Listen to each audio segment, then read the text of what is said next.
Fasten your seatbelts for the realest Eagles and Sixers YouTuber! One who plays no clickbait and gets to the point!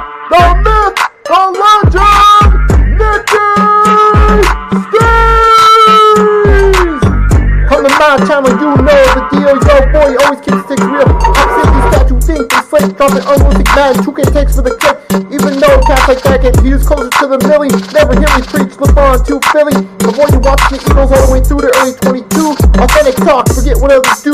Come to my channel, you know the deal. Yo, boy, always keeps things real. The 24/7, 365 way. Sports content for the reals that feel the day.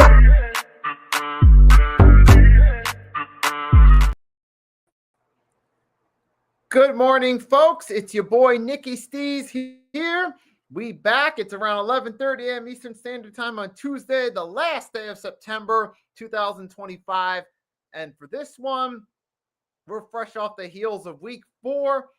We got a lot to talk about in terms of players and teams winning, losing, and injury reports and all the in-betweens. We're going to talk about it here.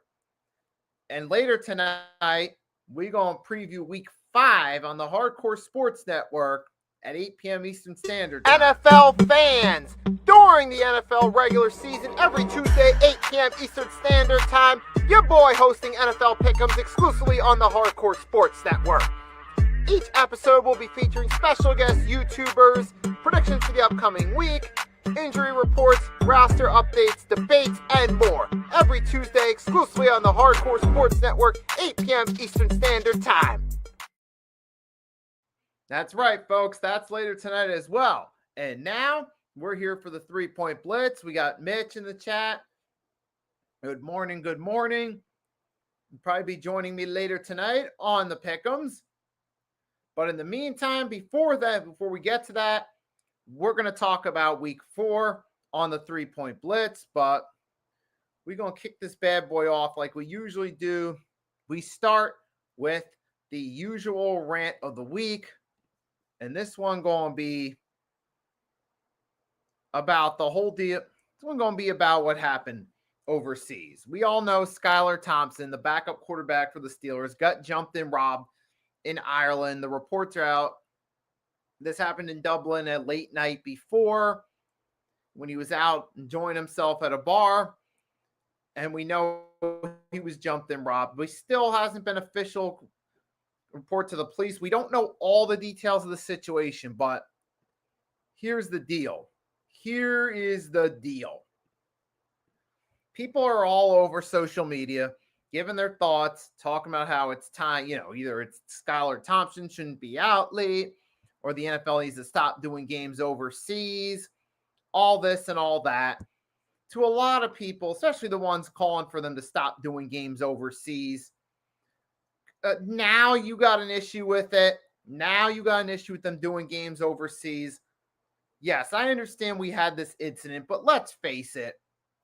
These football players, these players that have been treated like kings their whole lives, that are going overseas with plenty of money, they are just as likely in the United States to fall victim to something as they are overseas. Now, here's the thing, too. On one front, if you're going overseas, guys, do your research, know which areas are the safest and least safe areas, and stay informed as you're going out there. We in the year 2025, there's plenty of tools to access for research purposes. There's Google, there's Chrome. We also, of course, there's Firefox, there's Bing, there's Microsoft. There's plenty of websites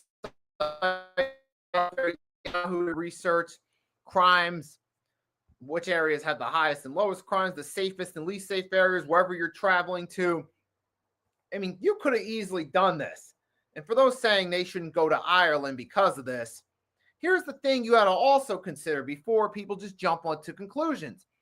Ireland is generally considered one of the safer European countries. Unfortunately, Dublin, the city where this incident occurred, has higher crime rate than the average crime rate throughout the country. So there was that as well. But at the same time, on one hand, it's the player's responsibility to know that, hey, you're going into one of the least safe areas in Ireland. You don't want to be out there late at 3 o'clock in the morning. And this isn't necessarily victim blaming Skylar Thompson at all. That's not what I'm saying. I'm saying is, number one, there are ways to prevent this from happening.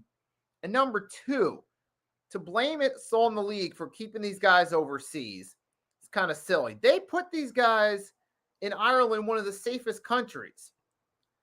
And yet this incident happened. But that's because a player himself chose to go to that area.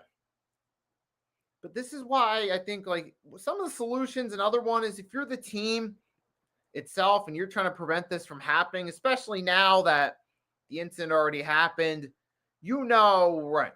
If you're the rest of the league, we're going overseas. We've been put on notice that players could fall victims to crimes. Some of the organizations, if you got a game in Ireland or a game in London or a game in Germany put on the schedule, do a little bit of research of where you're going first. Pass note on to the players as well and encourage the players to do some research themselves. That's one solution to prevent something similar to this happening again. But to solely blame the NFL now that this happened, I feel like in part it's selective outrage. But at the same time, you guys got to realize something. To be fair to the NFL, I'll give them the benefit of the doubt. They made a deal with Ireland, one of the safer countries. It's just unfortunate there was a wave of rotten luck that happened to Skylar Thompson. Skylar Thompson, the backup quarterback for the Steelers, he was out at a bar late in Dublin, Ireland, right before the game, and apparently he got jumped and robbed. And this is an area of Ireland that's generally considered one of the least safe areas in the entire country, not just the city. And he was at one of those late night spots that is renowned for crime, particularly late at night.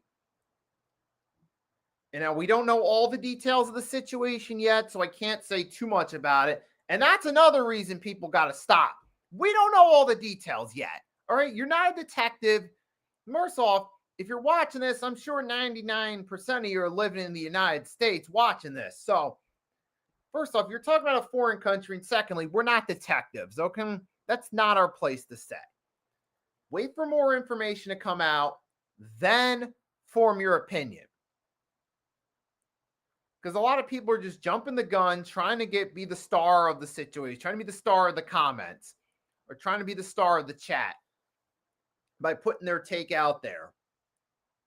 But that's where it gets a little bit ridiculous, folks. Like, just scale back, get all your information before you judge. And that's all I'm going to say at the moment. So now being said, we got the rant of the week out the way. Now it's time to move on to the actual football itself. Let's go through some of the games. Let's talk about what happened. But, Arku's saying he heard this is Friday night. That could be one example of research and facts being and learning first before you pass judgment. So thank you for it. Now, moving on. We're going to start with the Thursday night game. We had ourselves an interesting closer between the Seahawks and Cardinals. It started off looking like it was going to be a Seahawks blowout, but then the Arizona Cardinals managed to rally late. They got a touchdown and even tied the game. And then all of a sudden the Seahawks hit a game winner field goal late in the game to steal victory from the Arizona Cardinals and move on to 3-1. Now, I'm actually glad we got ourselves a nice thrilling finish to this game because I've been saying that the NFC West is one of the better divisions in football, but it's not really getting a lot of love from a marketability standpoint. People are more focused on the NFC East and the AFC North, for example, some of the divisions with the marketable teams. But I'm actually glad we got ourselves a nice little game here from the Seahawks and the Cardinals. We had Seahawks defense shine, got 2 picks on Kyler Murray. You also had Kenneth. The offense wasn't great, but it was good enough to win games.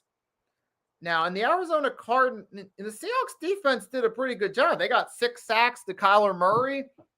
I'm telling you, that Seahawks defense, we've seen them throughout the season, the way they shut down the 49ers and kept them in check week 1. Their offense could have been better, but, Seahawks in this one did their thing. They got, like I said, 2 interceptions, 6 sacks. That's a great way to go to ball out on the defensive side. Now, to be fair, the Arizona Cardinals did a pretty good job on defense too. This was mostly an offensive struggle, but this was pretty much a good defensive game. This didn't feel like that boring, like, say, Super Bowl 53 Patriots-Rams type game. This felt more like a good defensive battle here. And you got, most part, it wasn't a whole lot of great stats, but guess what? We got a competitive game, and that was it was certainly worth the view. It was certainly worth it. Got to see Sam Darnold continue his redemption story in Seattle. Kenneth Walker had himself a pretty decent game, but hey, in Seahawks, they're doing their thing. David said they're doing better without Geno. Yep, that's true. So far they are, and we're going to talk about Geno in a little bit when we get to one of the later Sunday games out west. But credit to the Seahawks. They got themselves a really good team out there, or a pretty good team out there. You got Ernest Jones got an interception. You also had Julian Love waiting. You had, what's his name? I might butcher the name. Nosu with 2 sacks. You got Leonard Williams got a sack and a half. And you got Coby Bryant got an interception in this one. He was a solid player on that defense. But all around, though, with the thing with the Seahawks defense, you have a nice mix of young guys and veterans on there. You got some veterans like DeMarcus Lawrence, Ernest Jones, but you also have some younger players as well, like Coby Bryant and company. That's a good mix right there. And that's really what you need. You see it really in sports, not just football, but in general, you need some mix on your roster of younger guys and older guys. Not just going to be, you don't want too many veterans or too many younger guys without the proper leadership. You need some blend. And you got guys like Devin Witherspoon and all these other guys out, the young guys like Devin Witherspoon, just to name a few. But that's a good blend right there. But good job by the Seahawks getting care of business, getting the W. They move on to 3-1. They're still tied with the 49ers. Technically, the 49ers have the edge at the moment because they beat them week 1. But we will have to see how that. Oh, wait, not to mention the Rams are 3-1 too. So, and then you got Rams and 49ers Thursday night, week 5. That's going to be fun. But hey, that's a good division. And I'm looking forward to seeing what the NFC West has to offer. Moving right along now, switching gears to Ireland while it's still on our mind, we have the Pittsburgh Steelers taking care of business over the Minnesota Vikings by a score of 24-21. In this one, the steel curtain showed back up, and Carson Wentz reverted back to old Carson Wentz form, throwing multiple interceptions, trying to play hero ball, getting his ribs cooked by the Steelers defense. Aaron Rodgers actually had himself a nice game. Not a great game, but a nice game. Threw a touchdown pass, and it was solid performance by Rodgers. Carson Wentz is the same guy. Yeah, exactly. And guess what? Perfectly said. 2 touchdowns, 2 interceptions on the stat line. That's what we come to know of Carson Wentz. Mediocre stats, but nothing to show for it when it matters most. First game against the Cincinnati Bengals, terrible defense. Carson Wentz shined, had himself a nice little stat game. Great for if anyone picked him up in fantasy, but then come back the next week, Carson Wentz goes back to the form that got him booted out of Philly for Jalen Hurts, playing hero ball, game reckless with turnovers. He did stat pad in garbage time, but that was late in the game. It was already over. But the Steelers did their thing. Nice performance on defense. Their offense actually looked in sync. You had Tyler Lockett had himself a nice touchdown. Rodgers, I'll say this. It goes to show that a change in scenery could sometimes bring out the best of a quarterback, and they can play better in this said situations. And that's exactly what happened here. Aaron Rodgers, he's in Pittsburgh. He's not great, but he's better off. He still has some juice left, but he's not going to give you the same prime Aaron Rodgers. You might get some flashes of brilliance where he has multi-touchdown games like he did week 1. And even then, but then you have games like week 2 where he threw multiple picks against the Seahawks. Here against the Vikings, he looked decent. So I think Aaron Rodgers still has something left in the tank if you're looking to make a regular season run with the right crew around him. But this seems almost like the Steelers of last year, just with Aaron Rodgers instead. And then David, Vikings need a QB. Absolutely, desperately need a QB.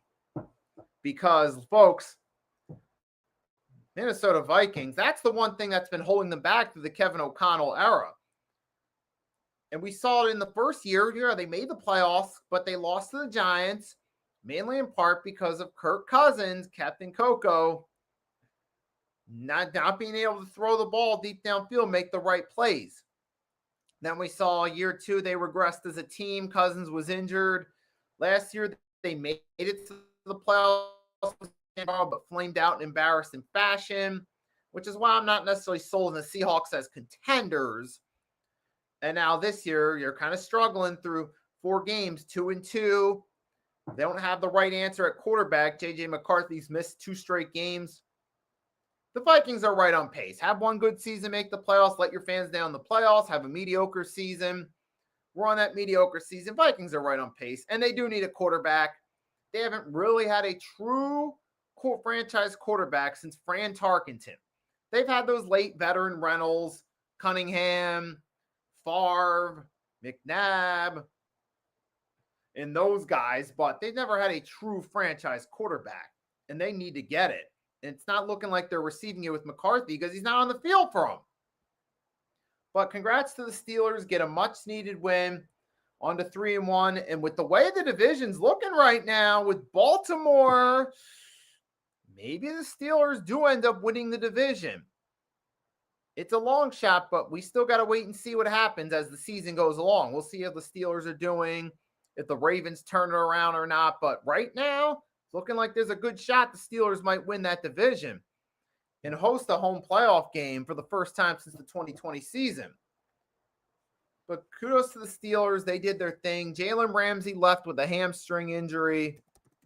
And we still have to wait and see about his status for next week as of right now. We're still not sure now. The Steelers received terrible news. You got to wait and see what. I think news is just breaking out now. Let's see.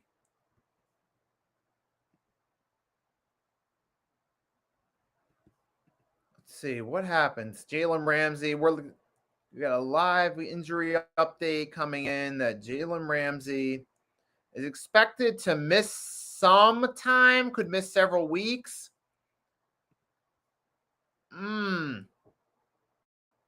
Okay, so Jalen Ramsey looks like he's going to be out a couple weeks. Baltimore, I don't know what to say about them. All right, we'll talk about that later, Arku. Definitely going to talk about the Ravens. But now we're going to move on. We got the Falcons and the Commanders. Interesting turn of events, right? It's amazing how football can have such a drastic turn of events. Week 3, you're talking about the Falcons looking like a dumpster fire against the Panthers. And the Commanders looking like a solid unit without Jaden Daniels. And now, flash forward 1 week later, the two teams play each other and the Falcons edge out the Commanders 34-27. Now, the Commanders did start to rally late and score some points, but this was one of those situations of you got to play all 4 quarters, and that's what happened with the Commanders. They rallied late, but they did not play great ball all 4 quarters, and ultimately it cost them in the end. With the Falcons, good for Michael Penix Jr. He had himself a rebound game after getting benched in the loss. And he had at least he had a solid outing here. You had a nice catch by Drake London, but also Bijan Robinson. Now we see why Eagles fans were hyped on him entering the draft. Mr. Bijan Robinson had himself a pretty good game. 181 yards on 21 touches, and he helped play a key role in leading the way for that Falcons offense. So give a shout out to Bijan Robinson for doing his thing and actually helping lead the Falcons to victory. Took some of the pressure off Michael Penix Jr. And now the Falcons sit at 2-2 as well as the Commanders, which is going to be interesting to see where they go from there. I think the Commanders are going to need Jaden Daniels back. Well, that's obvious right there. But we're not sure what's going to happen because even through 2 games he did play, he didn't look like he was up to rookie form. So we going to have to wait and see what Jaden Daniels does when he comes back. Can he still be the same player we're used to? That's going to be something to watch. It's also going to be interesting to watch the Falcons' continued trend of inconsistency from week to week. They had themselves a pretty solid, 1 good game, 1 bad game. We'll see where they go from there. But moving right along, we're going to talk about another team, a team who had a bit of a surprise and an upset. It's the New York Giants over the Los Angeles Chargers, 21-18. Well, we went into this figuring that Jackson Dart had a shot at bolstering the Giants offense, and he did good enough in this game. He didn't turn the ball over. What we did see with Jackson Dart, though, in this game that I did like, that showed some flashes. He was much better with his release time.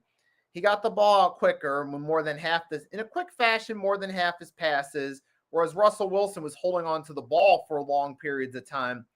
Jackson Dart was able to actually do himself some favors, get rid of the ball quicker, and he had his touchdown pass forward. He even more mobile on his feet, whereas Russell Wilson at this point, his feet looked like they were gone when he was starting. He didn't look like he had it going. But in this case, Jackson Dart looked like he had much more control over Big Blue's offense, leading him down the field, getting a few runs, had a touchdown pass of his own. Pretty solid outing. Not a great outing, but this was his first game in the NFL. But while we're on the subject of the Giants,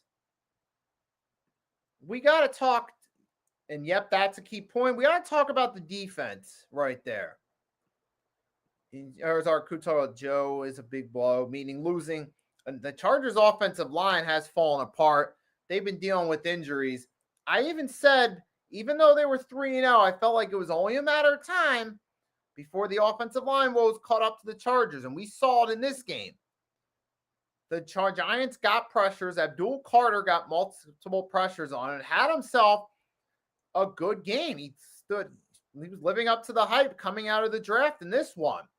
And with battered Chargers offensive line, helped Abdul Carter feast, get himself a good game, maybe get his confidence going for them going forward. And that could maybe bolster the Giants defensive line. Plus, all the pressure Herbert faced forced him to throw bad passes. He threw 2 picks, and that played a key role. The Chargers did not. Nope. Giants showed up. They took advantage of that battered offensive line. They showed up. They got, like I said, they got 2 picks, numerous QB hits and pressures. And then Abdul Carter played a huge role in it. So shout out to him on having himself an excellent game here. Keep his rookie season going strong. So credit to the Giants. They got the win here. They're now 1-3, but we got to see what they do from here. It's still a long road to descent to the playoffs. We still got to see, will the Giants be able to consistently turn around, win games? Time will tell. But it's solid for Dart's debut. They mostly stuck to the basics, throwing screen passes, a lot of short yardage passes, which helped out. But we still got to wait and see where they go from here. For the Chargers, their offensive line's starting to catch up from. And I feel like you got to wonder about Justin Herbert, too. You got to worry about his durability. Now, the good news is Omarion Hampton had himself a good game, which made up for Herbert's lackluster performance. So at least gives their groundwork a little more confidence. But we still got to wait and see what they do from here. Now, we're moving right along with this one. We got another game we're going to talk about. We're going to talk about now. We had a division rivalry matchup. Houston Texans destroyed the Tennessee Titans 26-0. Texans get their first win of the season and a much-needed win now over them Tennessee Titans. Now, with that being said, though, we got to remember the Tennessee Titans are one of the few winless teams remaining in the NFL, along with the Jets and along with the Saints. So while it's great for the Texans and their fan base, they got to win. We do got to remember this is against the lowly Tennessee Titans, who are dumpster fire and full-blown rebuild.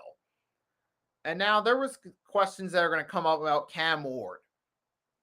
Is it the rookie jinx? Is it the team around him? It's a little bit of both. There were a few times Cam Ward made some poor throws, but that's sometimes expected of a rookie quarterback. But you also got to factor in what do the Tennessee Titans have around Cam Ward to help him out during this rookie season? Brian Callahan. That's their big solution to try to help bolster Cam Ward's rookie season. Dude, he's just been awful, though, as a coach. We saw last year, and it's just awful.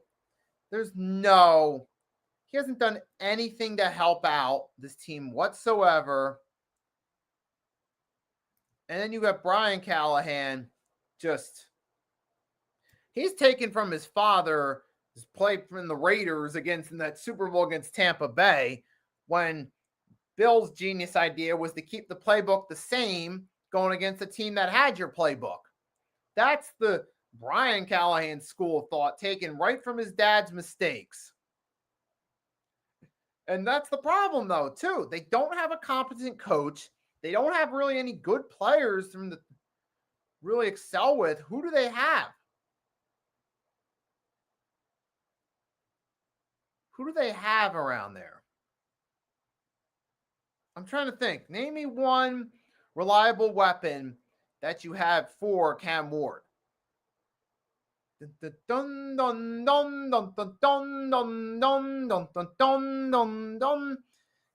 yeah, I can't think of any.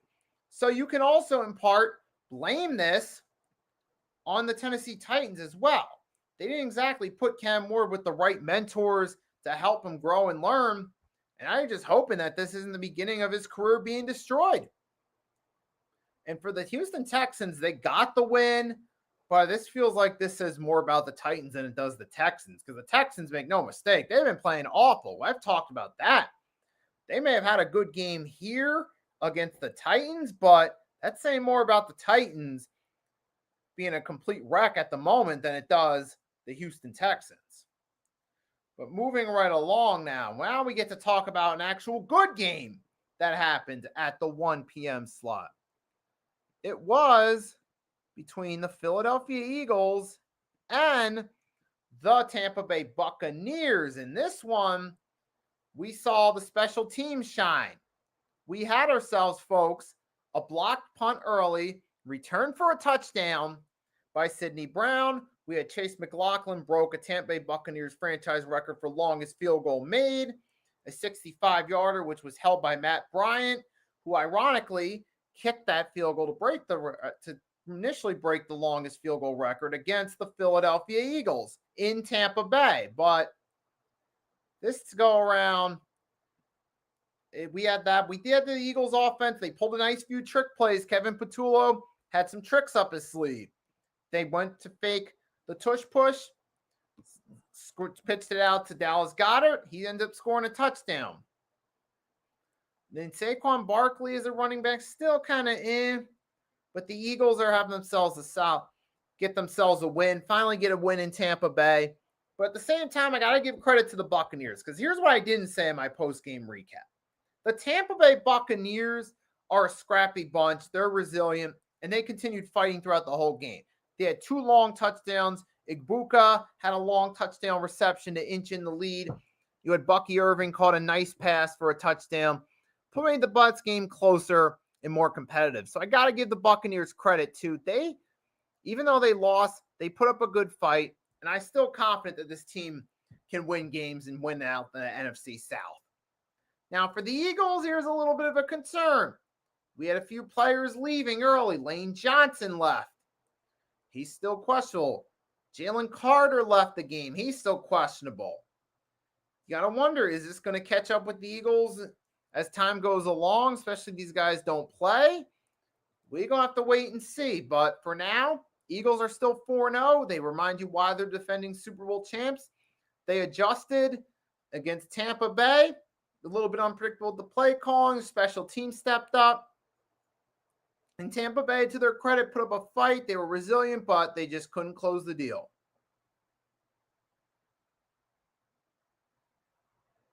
But with that being said, the Eagles take care of business against the Buccaneers.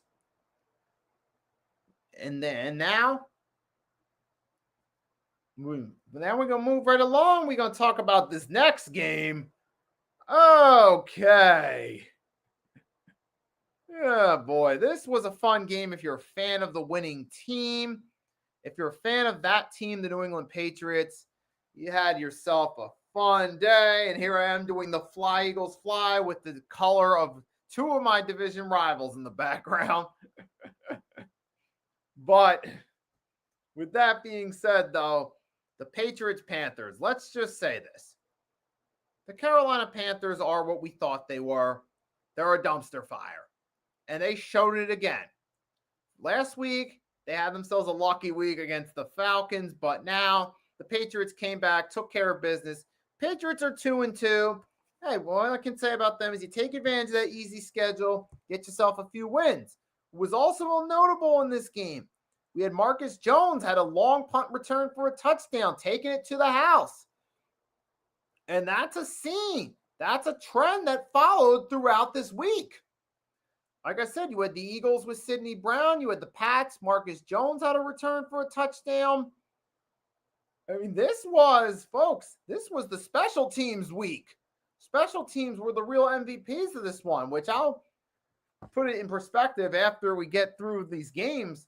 But the New England Patriots, they found a way. They find a way to win, take advantage of that easy schedule, let Drake May shine in these games against these struggling teams like the Panthers.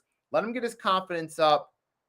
But you got Rondé Moore Stevenson still running 9 carries, 38 yards. And why is Rondé Moore Stevenson still going to work? You had Trayvon Henderson. He's not looking so hot this year so far through 4 weeks. Again, this is only his rookie season, so I'm going to be nice to him, but I'm just saying he hasn't flashed that potential yet. And for the Panthers, don't let the stat line of a touchdown from Andy Dalton and a touchdown from Bryce Young fool you. This was a mismatch in every sense or form. Patriots feast to an easy win. Congrats to them. You're 2-2. Take the win. Take advantage of those easy games. Let Drake May get his confidence up. But here's the thing. You still got the Buffalo Bills now at 4-0, the only undefeated team in the AFC. Now you got the Eagles and Bills, the only 2 undefeated teams in the league. And the Bills, they didn't play pretty against the Saints, but they found a way to win. But sometimes that happens when you get games that are projected to be easy games on the schedule. You kind of look past them. You sometimes, for lack of a better term, play down to your competition because you're looking forward to another big game. You look at this, you're like, all right, we got the Saints on the schedule. This isn't that much of a concern. We got the Patriots division rivalry game coming up. That should be kind of an easier game, but it is a division rivalry game. Maybe the Bills are a little more focused on the Patriots right now, but it sometimes happens. You going against a team who doesn't have much expectations. Maybe you under-prepare for them. The Saints playing with something to prove, made it a little more competitive, but the Buffalo Bills still took care of business and won the game. And that's what really matters. And for the Saints, here's a fun fact. Spencer Rattler is 0-10 as a starter in the NFL. Mr. Spencer Rattler is getting cooked by the NFL, K1 style. And the Saints, dude, I don't see anything in Spencer Rattler. I understand it's only 10 games, but dude, what has he shown? And with this game, what we can say more is David said, Bills and Eagles are the best team so far. Yes. And a little bit of a pipe dream. I don't think it's going to happen, but I would love when the Eagles and Bills play each other later this year. If both teams were winning that matchup undefeated. That would be hilarious. Now, I don't see that happening, but I can still dream until one of those teams lose. So there's that. There's a dream for me. Eagles and Bills face each other undefeated, both teams, when they play later this season. So I'll keep holding on to that pipe dream until it gets shut down in real time. But congrats to the Buffalo Bills, 4-0, best team in the AFC thus far. And now you got NFC. You can argue the second best team in the NFC is the Detroit Lions. Yes, they don't have the best. Yeah, they did struggle week 1 against the Packers, but looking back on it now, I got something to say about the Packers later. But that looked like that was just a fluke. It happens. You put it behind you. Lions come out, take care of the Cleveland Browns, beat them in convincing fashion, looking like the Detroit Lions we expect to. And this was, like, I remember what I said, the special teams ruled the day on Sunday. You also had a punt and return from Khalif Raymond, 65 yards to the house. So there was another special teams play in the week where special teams plays ruled Sunday. But congrats to the Detroit Lions. You beat the Cleveland Browns. That can be a nice confidence booster as you enter October. Now 3-1. Now in front of your division, thanks to the Green Bay Packers tying. We'll talk about that later. But good job by the Detroit Lions. Jamar Gibbs had himself a solid day. Amon-Ra St. Brown had 2 receptions, 70 yards. Great day for fantasy owners if you have Amon-Ra St. Brown, or if you have Jamar Gibbs, 15 carries, 91 yards, 1 to the house. And even Jared Goff, 2 TDs as well. Those helped out in the fantasy league. So good job there by the Lions. And for the Cleveland Browns, Joe Flacco experiments over. It was fun while it lasted in 2023 on that magical run, but it's 2 years since. That ship's come crashing down. Browns start and move on. Get Dylan Gabriel or Shador the shot. At least see what they can do. At least try with them. I mean, that's all I can say. But congrats to the Lions. They take the free win. And now we're going to switch gears to the 4 o'clock games. But before we do, just like last week, we're going to take a quick break, refresh. I'll come back. We'll talk about the 4 o'clock games.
Alrighty, folks, and after a brief break, we are right back at it. Now we're going to talk about the evening and primetime games from Sunday and the 2 Monday night games real quick. And then we're going to get to the winners and losers of the week. Let's keep this thing rolling. Now we're going to talk about, it's interesting, we had ourselves a bit of a shocker here at the 4 o'clock game. You can tell by the color. You guys know which team I'm going to talk about. Yes, the Jacksonville Jaguars beat the San Francisco 49ers 26-21. Travis Etienne looking like he's coming back to form. He had himself a good run, and he's had himself a few good games for the Jaguars. And plus, we had another big special teams play.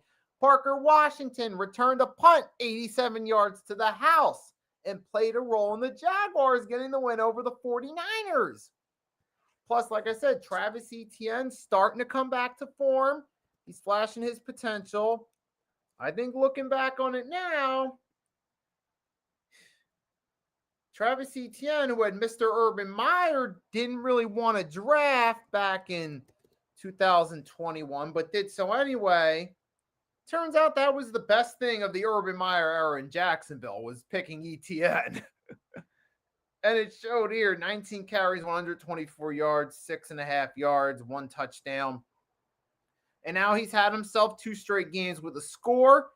And you're starting to see Etienne kind of get back to what he was doing 2023, 2022, where he had Dougie P as the coach. But that's interesting. Now that the Jaguars, you got to wonder, was Doug Peterson really the problem? Now you got Liam Cohen is the head coach and they're winning games at 3-1. I'm gonna put that question out there because it looks like Duval football is back. So I'm gonna ask that question to the viewers. Was Doug Peterson the problem the last couple years in Jacksonville? Because now that you got yourselves a new coach and you're 3-1, does this say more about the coaching and the need of change at coach as to why this team's all of a sudden 3-1? Or is it just taking advantage of a softer schedule early in the season? I want you guys in the chat to debate. Do you think it's the new coach or it's the softer schedule to start the season? I mean, obviously time will tell on that, but we got to acknowledge it. Jaguars are 3-1. They're tied with the Indianapolis Colts for first place in the division as of now. Now, I still feel, though, that the Colts are the better team thus far based off what they've both done. But, hey, but the Jaguars, I give them credit. They're finding ways to win games. Granted, yes, they had the benefit of playing teams like the Panthers and Texans, but you've had Travis Hunter's here.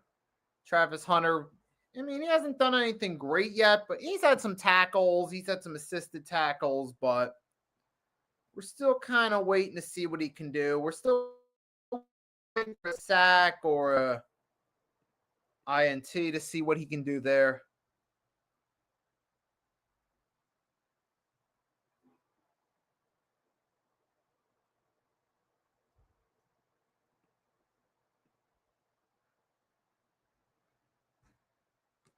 But, I mean, the Jaguars, though, I don't know. I think it might be the schedule, though. It's just me. Because you've had the privilege of playing the Panthers. Let's face it, they're a dumpster fire. That was an easy win. You did also have the privilege of going against the Texans. And the 49ers, this was the toughest game thus far. But the Niners, like I said, despite their 3-0 record entering this game, I kind of think they're a weak 3-0. And I think that played a factor in this one, too. It's now that the Jaguars are 3-1, though. To be fair, they did put everyone, myself included, on alert. More along the lines of, okay, this team's actually 3-1. They're entering October with a winning record. Well, let's see what Jacksonville does with it going forward. Do they keep that momentum up or do they start to slide? Because we've seen plenty of teams start 3-0, 3-1, 4-1, and then as the season goes along, they get exposed and they struggle. The question is, what type of 3-1 are the Jaguars? Are they the lucky 3-1 or are they the good 3-1? Oh, I'm actually curious what they do from there. Like I said, Etienne's been the standout part of this, one of the standout pieces on this offense. Now, maybe it could be new coaching too. It could be a new coach that's got the team in a better direction. It could be the schedule. It could be a little bit of both. But for the 49ers, though, this is deja vu all over again. You start off the season with some promise when healthy, but then as the season goes along, it starts to slowly fall apart. We've seen this a couple times. And based off the way the Niners struggled in a game that most people picked them to win, I'm so afraid that we might be seeing the Niners collapse start now. That's just me. We'll see as time goes along, but Brock Purdy didn't look that great. To be fair, this was his first game back in a bit, so we'll give him some time. But so far, it's not looking great for Purdy. We're not seeing the same magic we saw his first two seasons, but we just got to see what the 49ers do from here. But congrats to the Jags, 3-1 start. Let's see what they do with it. Moving right along to a game that was actually interesting. Like, I feel like this was actually a battle of two good 3-1s. It was the Los Angeles Rams and the Indianapolis Colts. It had a nail-biter game. You had Puka Nacua shined in this one, had himself over 10 receptions, played a huge role. I emphasize again, a huge role in the Los Angeles Rams victory. He had, this was really good. You had Nacua 13 receptions, 770 yards to be exact. And that played a huge role in the Rams offense taking care of business against the Colts. But to be fair, the Colts, similar to the Bucs, despite suffering their first loss in a game against of the Battle of the Undefeated, the Colts put up a good fight. They showed some resilience, but unfortunately, the big red flag that stood out for them was rookie wide receiver Adonai Mitchell. He had the fumble. Remember when Deshaun Jackson fumbled the ball before crossing the goal line against the Cowboys in his rookie season on that Monday night game? We saw something similar, but this was even worse because Adonai Mitchell's fumble went in the back of the end zone, ended up being a touchback. That Deshaun Jackson incident from his rookie season, the Eagles recovered it, and they still scored a touchdown on that drive. And this one, considering it was a touchback in a one-score game, he's obviously understandably going to get some of the blame. And plus, there was a holding call on a Jonathan Taylor run that could have potentially changed the outcome of that game. So, Adonai Mitchell, Colts got to keep an eye on him. But to be fair, he's only a rookie wide receiver. I'm not throwing in the towel on his career, but I'm just saying he's got to make some adjustments after his performance in his first game. He's got some room to improve. But like I said, he's only a rookie. I'm not going to be too hard on him, but you cannot be making those type of careless mistakes. I'm just hoping for the player's sake he learns from his mistakes. He looks back on the film, takes some time to reflect on his poor decision-making, and learns from it.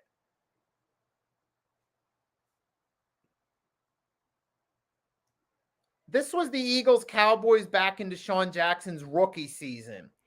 Man, this was the last Eagles-Cowboys game at Texas Stadium. It was week 2 that year. It was McNabb versus Romo. It was a back-and-forth game. Both teams kept scoring touchdowns. It came down to the wire. This was the year, remember, this was the year the season finished with that 44-6 game. You still had T.O. was still the Cowboys' top receiver.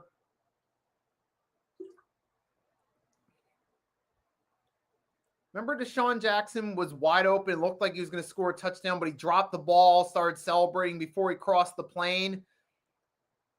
And the Eagles managed to recover, but still score a touchdown that drive. Yeah, that was a long time ago, folks. But we did see something kind of similar happen with the rookie Mitchell.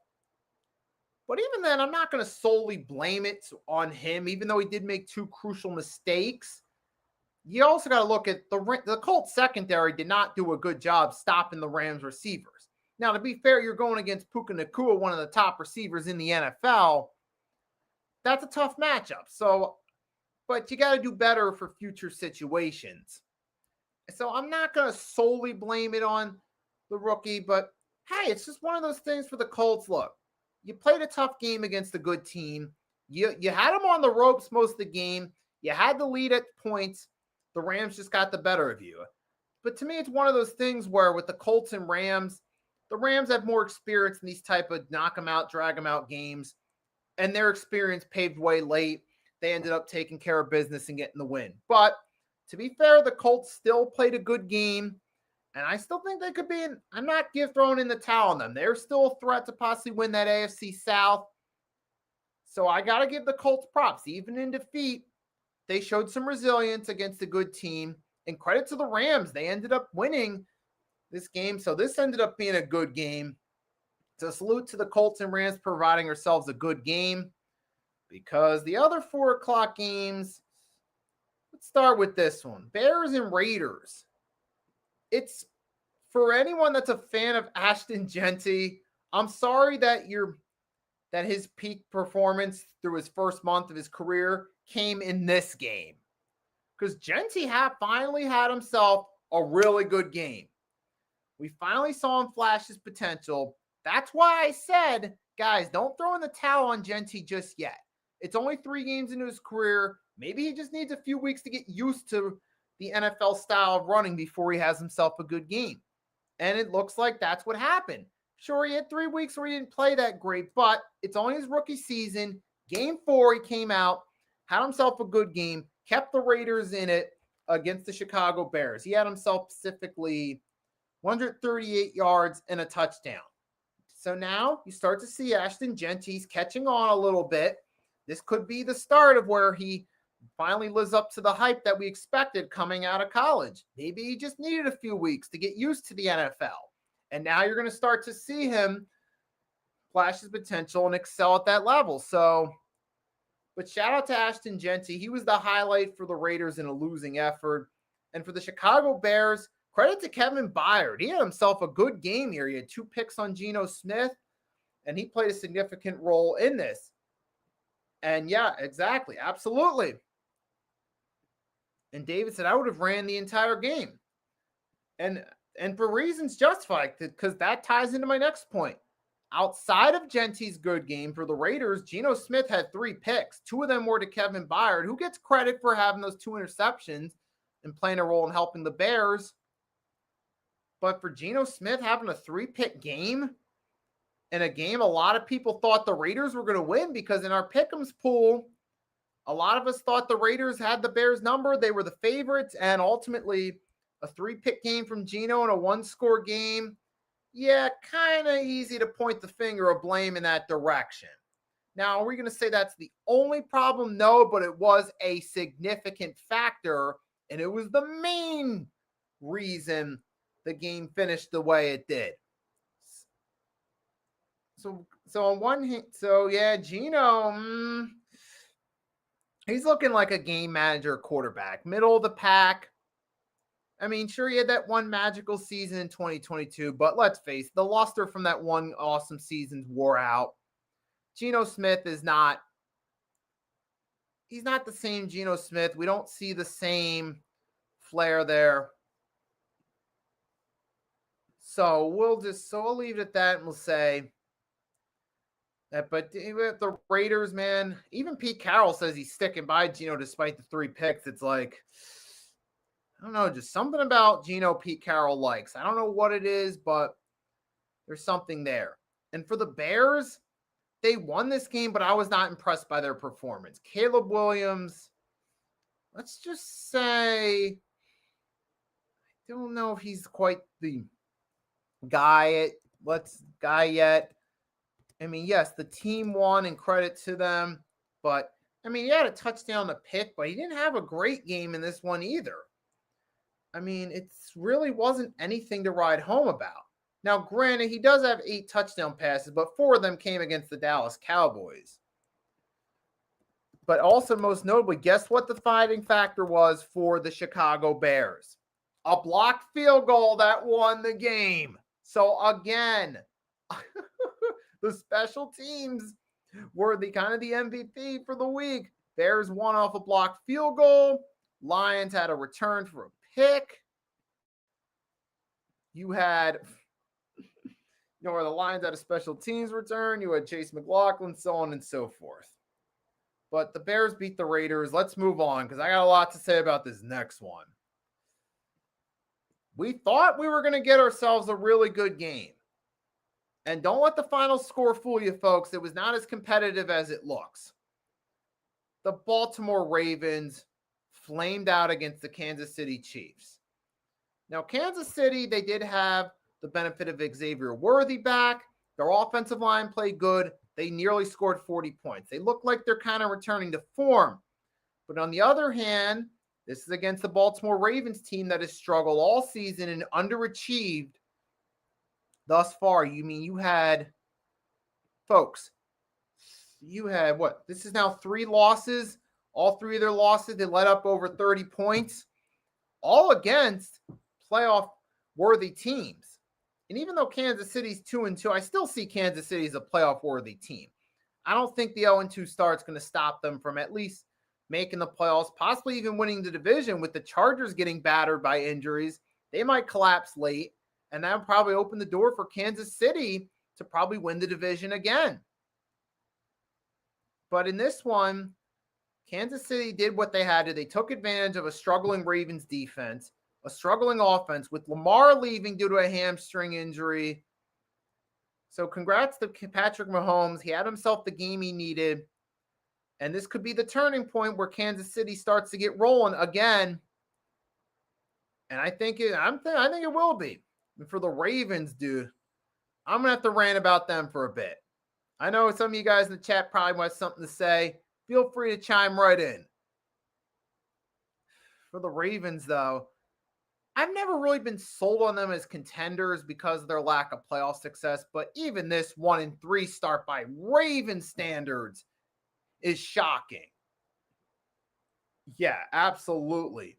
Terrible. Look, even by Ravens standards, I'm not expecting an 0-3 start. I mean, I thought maybe based on their way their schedule played out, I thought maybe they'd be 2-2. They would have found a way to win one of those 3 losses at worst case scenario.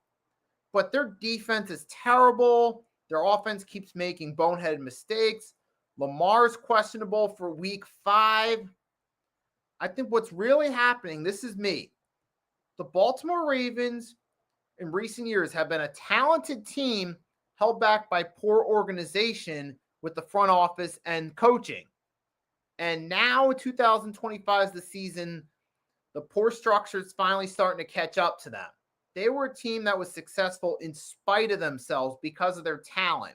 And now it looks like their luck's run out. They can no longer skate by on just talent alone. They need some structure. And I'm going to say John Harbaugh. I know a lot of people like Harbaugh, but I think it's time to cut ties with him. Ravens, they need an upgrade at coach. They probably just need some fresh blood with the coaching helm. And yes, they are playing tougher teams, but you're consistently losing. How can you expect to be true contenders when you keep losing these games you should be winning? And they do have injuries too, but either way for the Ravens, man, there's only so long the excuses can hold up. Eventually, you got to look at the Ravens and say, okay, we've seen you blow. They've had how many blown leads have they had with Harbaugh? Like what, 19, 20? You've had a lot of losses in big games, and now this year you're starting 1-3. This isn't doing anything to make me optimistic about their future just as a football fan, as from an analytics standpoint. I think it's at that point with the Ravens now where, I mean, even if they do end up winning games, maybe later in the season they win games, they still make the playoffs. But even then, how are they going to finish? Is it going to be a wild card berth with 9 or 10 wins? Are they going to win a bunch of games in ugly fashion? If that does end up being the case, it's going to be one of those situations that you made the playoffs in spite of yourself.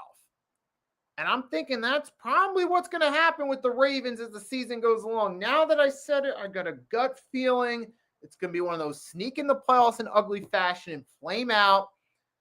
Time to blow it up during the offseason, particularly with the coaches. That's what I feel like it's going to happen. Absolutely.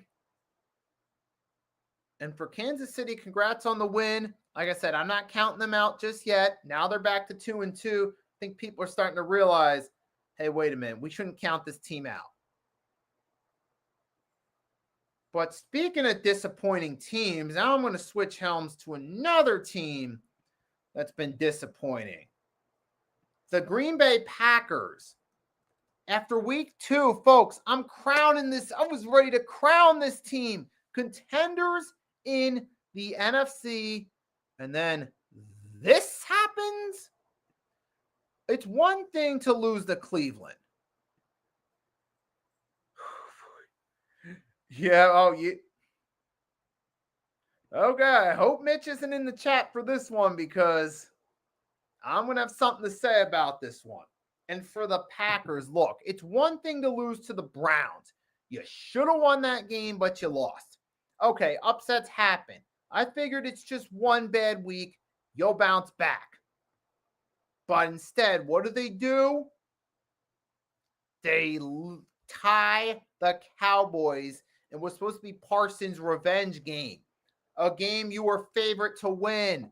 To go into AT&T Stadium and embarrass the Cowboys. Micah Parsons was supposed to have a field day against his former team and give the rest of the league something to laugh at, a reason to laugh at the Cowboys again. And instead, the Packers tied. Now, to be fair, I got to give the Cowboys offense some credit, particularly Dak Prescott. He did have a good game. And I'll say this, Dak Prescott is easily one of the best regular season quarterbacks. Now, and if you ask me who are the top 5 quarterbacks in the month of September, just September 2025 alone through 4 weeks, Dak Prescott was a top 5 quarterback in the first month of the season. I'll give him that. And he deserves credit for his role in keeping the Cowboys in this game. He helped keep them in it against the Giants week 2 when they won an OT. He helped prevent a loss here against the Packers. He shredded apart that Packers defense that's supposed to be an elite defense. I'll give Dak Prescott credit. I mean, he's the one thing that's been keeping this team going. And to Arku's point, Dak balled out, but the defense couldn't get a stop. I'm sure for Arku, this story sounds familiar, don't it? And for those of us that follow the NFL, especially being that the Dallas Cowboys, with all due respect, Arku, are shoved down everyone's throat figuratively, we all see how their games play out. It's the same story. Their defense can't stop anyone. This is what, the 3rd straight week? They've gotten embarrassed on the defensive side of the ball. And Dak Prescott did his thing. With no CeeDee Lamb, so I got to give him that. So on one hand, this says a lot about Dak Prescott having himself a nice comeback season. On the other hand, this says something about the Green Bay Packers taking the Cowboys for granted. Because they let up 40 points with no CeeDee Lamb, with a top 5 defense throughout the month. And this is what happens. And now the Packers, they found a way to escape with a tie, but this really doesn't feel like a win. This feels more like a loss. And I bet you if you ask Packer fans, they're going to tell you the same thing. I bet you if I go look at Tom Grossi's reaction, I bet you he was not a happy camper as a Packers fan, feeling like, hey, this should have been a win. We got a tie instead. And again, now I'm going to say this before we switch helms to the Monday games. Let's put it in retrospect. Let's do a quick recap. The special teams were the MVPs of Sunday for the fans following. You had block punt by the Bears sealed the game. Kick return, punt returns by the Lions, Jaguars, 2 field goal. Eagles block kick return to the house. Then you had the Packers and Cowboys, the 2 Brandon Aubrey, Brandon McManus make field goals that prevented their team from losing in overtime. This was really the day of the special teams. Chase McLaughlin breaking the record for longest field goal in Bucs history. All around, this was the special teams afternoon. Oh, let's not forget, the Pats had a night, and Lions had kick punt returns for touchdowns. So with that being said, from the fans' perspective, from the highlight reel MVP was the special teams for Sunday, week 4 of the 2025 NFL season. Moving right along, let's close this bad boy out. If there was ever a team that lost in victory, it's the Miami Dolphins. You got your win at home against the Jets. You debuted those new black jerseys. I don't know how you guys felt about it. I mean, they were okay. They were okay. I wasn't a big fan of it. But for the Dolphins, you got the win against the Jets at home, but it came with a heavy cost. Tyreek Hill. Now, I talked about this in my YouTube shorts. Some people are probably going to laugh about this. Some people might say it's Tyreek Hill's karma, but I'm not going to say that. Yes, it's true that Tyreek Hill, he's not a likable person. He's done some things in his life, but nobody should laugh at injuries. I'll leave it at that color. That's going to tie into the final one. But yeah, the Dolphins lose Tyreek Hill for the season with a major injury. And you never wish injury upon anyone. It's just the human thing, no matter what. You don't wish injury upon him. So hopefully Tyreek Hill makes a recovery. Look, I'm obviously not a fan of his attitude and him as a person, but on the field, he was a phenomenal player. And plus, I got a little bit of bias. I had him in my fantasy league. Now he's done for the season. So a little bit disappointed from a personal perspective. But for the Miami Dolphins, you took care of business. You got the win. Kind of got an ugly fashion, but you won. And you also had Jets turnovers. Particularly, there was one turnover at the beginning of the game, a fumble as you were getting ready to score the go-ahead touchdown early. That played a factor in the outcome of this game. If the Jets don't fumble the ball and they score the touchdown there, this could have been a completely different outcome. We could have been talking about the Jets getting an upset. And secondly, Justin Fields, man, I know his stat line looks decent, but I'm not sold on him as a franchise leading quarterback. I'm not. It's like we've seen this story one too many times. You'll get a few flashy plays, but they don't do enough to win games. It happened with the Bears. Now it's happening with the Jets. Like, you're starting to see a common denominator. I think the Justin Fields trains ran out as far as I'm concerned. There were the excuses with Chicago. He didn't have a good team around him. I gave him the benefit of the doubt that 2022 season, but now I'm off that train. I was actually off the train during the 23 season when the Bears did, struggled and they let Justin Fields go. But now I'm just like, yeah, he's an exciting player to watch on the highlight reels, but he's not the guy to lead a team.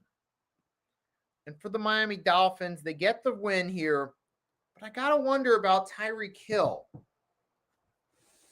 Will Tyreek Hill's absence in some sick way actually help the Dolphins' chemistry in the locker room?